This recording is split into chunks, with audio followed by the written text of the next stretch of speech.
Here is why Bryce Mitchell should be the favorite against Jean Silva at UFC 314 this Saturday. Believes that Jean Silva is going to knock out Bryce Mitchell. I'm going to tell you guys exactly why Bryce Mitchell is going to dominate him on Saturday. Bryce Mitchell is a levels above grappler in this matchup. There is nothing Jean Silva has on the mat for Bryce Mitchell. Bryce is going to be able to take him down relentlessly in this fight and be comfortable in whatever position Jean Silva wants to try to put him in here. Bryce has only lost to Ilia Topuria and Josh Emmett in the UFC. He took every shot Topuria had, went down, but did not go out against Ilia Topuria, who's the best finisher in the UFC right now. He just turned 30 years old, so he was very, very young when fighting really, really good competition in the UFC. Dan Ige, he beat, who in my opinion is a tougher matchup than Jean Silva is for him. Dan Ige actually has a very good jiu-jitsu background, and he's a really, really good defensive grappler.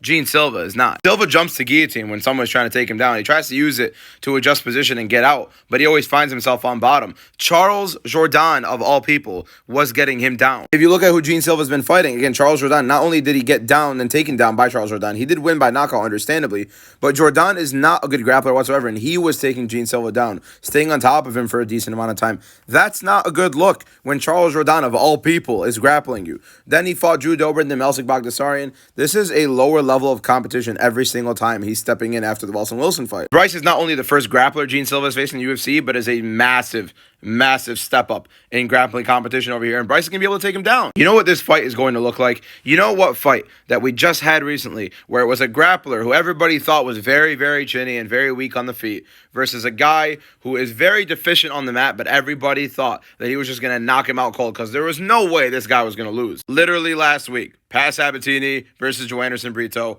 where it was 30-26, 30-26, 30-27. And the only reason Sabatini didn't finish Brito is because Brito was hugging for life, begging to keep that half guard in place and to make sure that Sabatini didn't pass it. He was willing to lose every other second of the entire fight just so Pat Sabatini wouldn't get out of this. Bryce Mitchell is going to get in a similar position. He's going to get on top, and he's going to dominate Jean Silva and possibly even submit him. The hype is going to be over for the fighting nerds. It's going to be a very rude awakening. He's still a very fun fighter, a very, very hard hitter, a very fun knockout artist. He's 28 years old. He's still going to have a lot of fun in the UFC. But Bryce Mitchell is the bigger fighter, fought the much better level of competition, has been a favorite in almost every single UFC fight that he's had, except the Ilia Topuria fight, which was, I believe, was evens. And then even the Josh Emmett fight, he was a 2.5-1 favorite. And Emmett landed a Hail Mary and it ended up cracking him. Every now and then, Josh Emmett will land some crazy stuff. Jean Silva's not going to land this on Bryce Mitchell before Bryce Mitchell shoots on him. He's not going to take that chance. Even in Kron Gracie's guard, Bryce Mitchell was comfortable, and he finished Kron Gracie in Gracie's guard. Bryce Mitchell's going to be perfectly fine here. He's going to be able to grapple him. He's going to get on top. Give me Bryce Mitchell all day in this fight.